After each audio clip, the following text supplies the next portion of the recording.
সাবেক প্রধানমন্ত্রী যদি খালি এই ছেলেদেরকে বলতো তোরা আমার সাথে ভাত খেয়ে যা, প্রথম দিন ফিনিশ, আর কিছুই লাগতো না।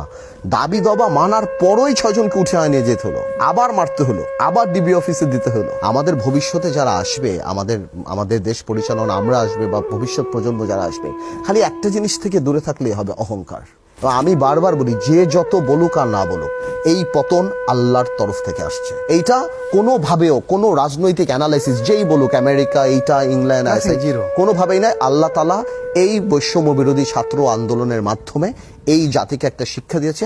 আমরা যদি এই শিক্ষা না পাই, ভবিষ্যতে এর চেয়ে খারাপ অবস্থান আমাদের হবে। একটা প্রধানমন্ত্রীর দোষ বা একটা প্রধানমন্ত্রীর ভুল, এটা তো আসলে কোনো বড় একটা ক্রাইম না, এটা হতেই পারে। আওয়ামী লীগের মধ্যে এই গত 16 বছরে এমন একটা মেন্টালিটি দাঁড়িয়ে গিয়েছিল যে একটা শিরকি পর্যায়ে চলে গিয়েছিল জিনিসটা, এবং আল্লাহ তাআলা বলেছে তুমি যদি মানব পুজো, আমি তাকে দিয়ে তোমার ক্ষতি করে দেবো, এবং তাই হয়েছে। আজকে চলে গিয়েছে সাবেক প্রধানমন্ত্রী এবং সব